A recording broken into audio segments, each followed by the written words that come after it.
وہ ختم. آپ فائلر سے بھی ود ہولڈنگ کے نام پہ بھی پیسے لے رہے ہیں, نان فائلر سے وہ ڈبل لے رہے ہیں.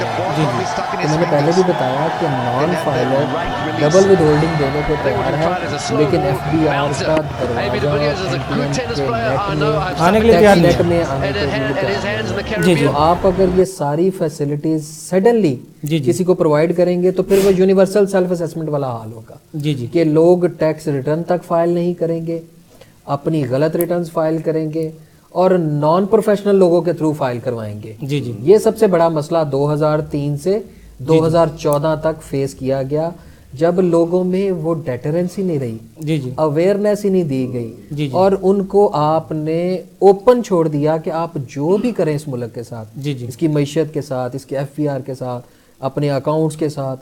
تو لوگوں کو جب وہ 11 سال آپ نے ایک غلط عادتیں ڈال کے آج آپ ان کو سڈنلی کہہ رہے ہیں کہ جولائی 2018 سے آپ ریٹرن فائل کریں, ورنہ آپ کو ساری زندگی کے لیے 1 مارچ کے بعد کیا ہونے والا ہے؟ 1 مارچ کے بعد ایک نیا طوفان شروع ہونے والا ہے. جبکہ جو لوگ ان اویئر بھی تھے اس قانون سے, کیونکہ یہاں پہ قانون امپلیمنٹ بعد میں ہوتا ہے, جب اپریل یا مئی میں بجٹ آ رہا ہوتا ہے نا, اس ٹائم ہمارے معذرت کے ساتھ نہ یہ بزنس مین پڑھتے ہیں, نہ یہ دوست اس کی پوری طرح اسٹڈی کرتے ہیں, اور اس سے بڑی اچنبے کی بات یہ ہے کہ جنہوں نے بنایا ہوتا ہے انہیں بھی نہیں پتا. جن پارلیمنٹیرینز نے یہ پاس کیا ہے, آپ میرے ساتھ انہیں نیکسٹ پروگرام میں بٹھا لیں, اگر کوئی اس کی تشریح کر دے گا تو میں یہاں پہ نہیں. وہ فرحان شہزاد صاحب وہ صحیح کہہ رہے ہیں, کمشنر اپنی ریٹرن خود نہیں بھر سکتا, فوری اور آسان رجسٹریشن, بینکنگ کی جدید سہولیات اور بے شمار ویلیو ایڈڈ سروسز کے ساتھ الائڈ بینک, آپ کے دل میں ہمارا اکاؤنٹ. اور اسے نہیں بتایا گیا کہ 28 فروری کے بعد 1 مارچ کو نئے دن اس کے ساتھ کیا ہونے جا رہا ہے, تو وہ اس کو نہیں سمجھ پایا. اس کے بعد وہ گاڑی جائیداد فروخت وغیرہ کا کنسیپٹ ختم ہو جائے گا, اسٹاپ ہو جائے گا, آپ کی جو بزنس ایکٹیویٹی ہے وہ ایک تو انڈاکومنٹڈ پہ چلی جائے گی. آپ کیش پہ زیادہ کام شروع ہو جائے گا. لوگوں نے پرائز بانڈ 40,000 کے خرید کے رکھے, 5,000 کے نوٹ لے کے رکھے ہوئے ہیں. ان چیزوں پہ یہ آپ کی اکانومی آگے چل کے سرکل ہونے جا رہی ہے. لوگوں نے اپنے پرائیویٹ بینکس, اپنی چیک بکس, جو بزنس کمیونٹی ہے انہوں نے انر سائڈ پہ جنریٹ کرنی ہے. تو یہ تمام نقصان ہے. نان ڈاکومنٹڈ بلیک اکانومی آپ اس تمام کو جو ہے انکریج کریں, تو یہ زیادتی سب سے بڑی ہونے جا رہی ہے. جو لوگ نان فائلر رہے گا وہ تو اپنے طور پر بیئر کریں, لیکن اس کا فائدہ معیشت کو نہیں ہے. معیشت کبھی بھی پینلٹی سے نہیں چلتی, ود ہولڈنگ کے سورسز سے نہیں چلتی. آپ نے ہر ٹیکس پیئر کو ایک ذمہ دار شہری بنانا ہوتا ہے, وہ ذمہ داری سے اپنا ریونیو حصہ ڈالے گا اور اس کو اس کے عوض وہ تمام سہولیات میسر ہوں گی, تو وہ آپ کے پاس. بھائی صاحب اوورسیز پاکستان کے لیے بھی 182A میں کوئی سسٹم موجود ہے؟ بات یہ ہے اوورسیز پاکستانیوں کے لیے صرف ایک اٹریکشن موجود ہے, وہ یہ ہے کہ اگر وہ ریٹرن فائل کرتے ہیں تو اس کے ساتھ ان کو بینک اسٹیٹمنٹ کمپلسری ہے. بات یہ رہ گیا جو اوورسیز پاکستانی ہے اس کے لیے اٹریکشن کیا موجود ہے. بیسیکلی اوورسیز پاکستانی میں 2 طرح کے لوگ فال کرتے ہیں. زیادہ تر وہ لوگ ہیں جو نان ریزیڈنٹ ہیں. اب پرانی والی ڈیفینیشن انکم ٹیکس آرڈیننس والی ختم ہوگی, اب تو کلاسیفیکیشن صرف 2 بیسس پہ, وہ ہے ایک ہے 182 ڈیز سے زیادہ اسٹے اگر ہے تو وہ ریزیڈنٹ ہے, اور 182 ڈیز سے کم کا اسٹے ہے تو وہ نان ریزیڈنٹ ہے. اب جو نان ریزیڈنٹ ہے یا اوورسیز پاکستانی ہے جس کی انکم پاکستان میں ٹیکسیبل ہی نہیں ہے, ٹھیک ہے, جو کیونکہ نان ریزیڈنٹ کی وہ انکم جو پاکستان میں اس نے ارن کی ہے صرف وہ ٹیکس ہے, جو اس نے آؤٹ سائڈ ورلڈ میں ارن کی ہے وہ پاکستان میں ٹیکس ہے. تو بیسیکلی نان ریزیڈنٹ کا ہماری اس اکانومی میں سوائے پیسہ باہر سے بھیجنے کے اور کوئی خاطر خواہ رول نہیں ہے. جو نان اوورسیز پاکستانیز جن کی آپ بات کر رہے ہیں ان کے لیے انہوں نے 2-3 اس میں وہ اپنا چھوٹ دی ہے, لیکن دیکھنے کا مقصد صرف یہ ہے کہ ہمارے ریونیو پہ ان اوورسیز پاکستانیز کا کیا افیکٹ آتا ہوگا, کیا وہ ہماری اس ریونیو کلیکشن کا کوئی حصہ ہے یا نہیں. جو ان میں سے نان ریزیڈنٹ ہے وہ اس کا تو پاکستان میں انکم ہی ٹیکسیبل نہیں ہے, تو وہ آپ ایک ایسے کہہ لیں گڑھے میں گر رہے ہیں جس گڑھے کا کوئی پاکستان کو فائدہ ہی نہیں ہے. پاکستان کو فائدہ صرف ریزیڈنٹ آدمی کا ہے کیونکہ اس کی ورلڈ انکم ٹیکسیبل ہے. سو اوورسیز پاکستانی میرے خیال میں ان کے لیے آپ قانون میں جو مرضی ترمیم کر لیں, انہیں جو مرضی سائش دے دیں, جو مرضی اسد عمر صاحب کہہ لیں کہ جی ان کے لیے یہ بینیفٹ دینا ہے, یہ بینیفٹ دینا ہے. بیسیکلی ہمارے ریونیو کلیکشن اور ایف پی آر کو جب تک وہ نان ریزیڈنٹ ہے اس کا کوئی فائدہ فیصل اقبال خان صاحب اصلاحاتی پیکج اسد عمر صاحب نے پیش کیا تھا, کہنا شروع ہو گئے تھے اکانومسٹ ہے اسد عمر صاحب. 182A کو دیکھتے تو اسد عمر صاحب کہاں کھڑے ہیں؟ دیکھیں جی, میں نے آپ کو پہلے بھی بتایا اسد عمر ایک برانڈڈ اکانومسٹ ہے. آپ کے اسی پروگرام پہ میں نے کہا, شاید آپ کو بہت کم لوگوں کو پتہ ہے کہ یورپ کی ایک بڑی یونیورسٹی کا یہ وائس چانسلر رہ چکا ہے, ریکٹر رہ چکا ہے, جس کو ہم یہاں پہ وائس چانسلر کہتے ہیں. بیسیکلی پاکستان کے ڈائنامکس ایسے نہیں ہیں یار کہ جس میں یہ لوگ کچھ زیادہ کر سکیں اس وقت. انفارچونیٹلی جو 40-50 سال پیچھے 60 سال کا گند ہے اس کو اب 6 مہینے میں تو نہیں صاف کر Allied Express دیکھیں نہیں Allied Bank کی کسی بھی برانچ سے فوری نقد رقم وصول کریں, وہ بھی بنا کسی کٹوتی کے. Allied Express اپنے پیاروں کو بھیجیں پوری رقم اور پورا خلوص. میرے پاس وہ مشینری نہیں ہے جو آڈٹ کر سکے. آپ 11 لاکھ آڈٹ سلیکٹ کرتے ہیں, پھر آپ 214 ہی لے آتے ہیں کیونکہ آپ کا ایف بی آر کا چیئرمین کہتا ہے جی یہ 11 لاکھ آڈٹ کرنے کی اس نے. ٹھیک ہے, جب تک اسد عمر کو ایک نیچے پوری ٹیم نہیں ملے گی جو اس کے ویژن کو یا اس کی جو پالیسیز کو سپورٹ کرے, ایک اکیلا آدمی کچھ نہیں کر سکتا. میں اپنی آڈٹ فرم کا سی ہوں, ٹھیک ہے, میرے پاس اگر 150 لوگ کام کر رہے ہیں, اگر وہ اپنا کام نہیں کریں گے میں تو ایک بھی آڈٹ رپورٹ سائن نہیں کر سکتا. وہ فائل بنا کے لائیں گے, مجھے ریویو کرائیں گے, اس ریویو کے جو پوائنٹس نکلیں گے وہ سالو کر کے لائیں گے, تو پھر میں آڈٹ رپورٹ سائن کر سکوں گا. اب ایک آدمی پہ آپ ڈال دیں سارا کہ جی اس کا ویژن کیا ہے, اس کی پالیسیز کیا ہے, تو بھائی 6 ماہ میں یا 1 سال میں تو کچھ بھی نہیں نظر آتا. کس طرح ممکن ہے؟ ممکن یہ ہے کہ پورے کا پورا ایک ٹیم بنائی جائے. وہ ٹیم جو ہے وہ ایک پازیٹیو رول کرے. ابھی آپ ڈائریکٹ ٹیکسیشن پہ جا ہی نہیں سکتے. اس کی وجہ کیا ہے کہ جب تک ایک آپ اپنی پاؤں پہ نہیں کھڑے ہوتے, آپ کو کلیکشن چاہیے. اس وقت تو سارا فوکس ہے کلیکشن کیسے کی جا سکتی ہے اور ٹیکس بیس کیسے بڑھائی جا سکتی ہے. وہ میں نے آپ کو بتایا ایف بی آر کا احسان جو 30,000 ریٹرنوں کو مینج کرنے کا ہے, ہمیں وہ واپس کر دینا چاہیے. اگر ہم نے اس ملک کو اپنے پاؤں پہ کھڑا کرنا ہے تو ہمیں ایک الٹرنیٹیو نظام لانا پڑنا ہے. یہ ایف بی آر فیل ہے اور اس کے بارے میں آپ کو بالکل سوچنا پڑے گا, اور ابھی بیٹھ کے سوچنا پڑے گا کہ آپ نے کلیکشن کیسے بڑھانی ہے, ٹیکس بیس کیسے بڑھانی ہے. دیکھیں ایک گھر میں اگر 5 لوگ رہ رہے ہیں اور ان سب کا بوجھ ایک آدمی پہ ہے, تو کیا وہ گھر چل سکے گا؟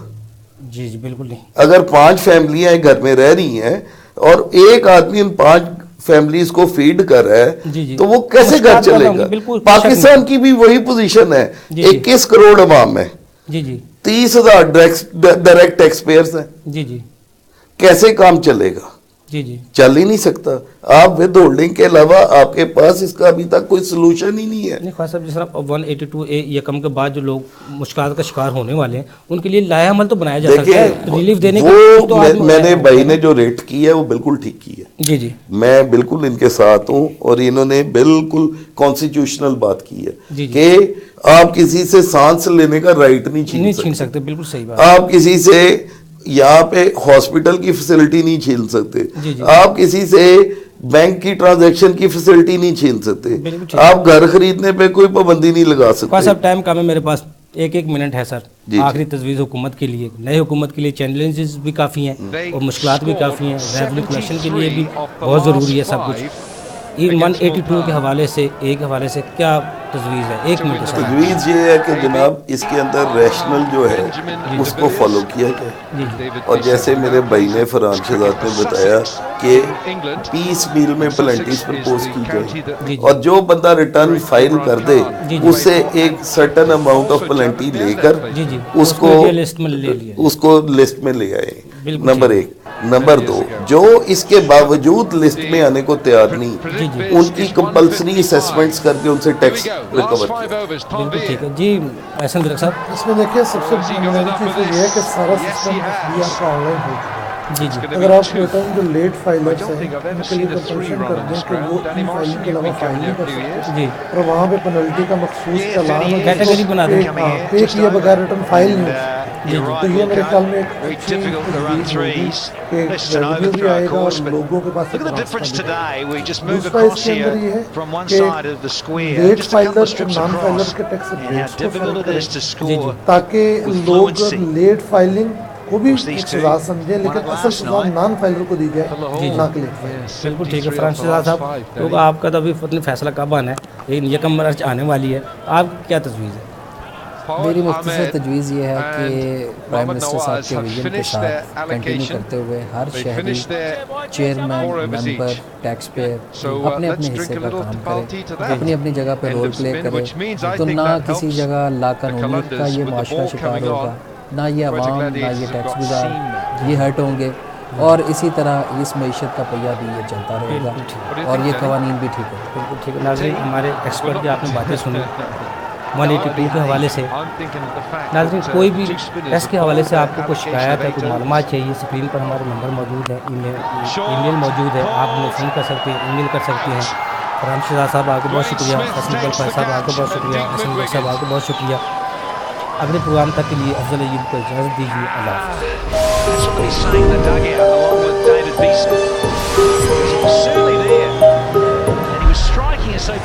حافظ.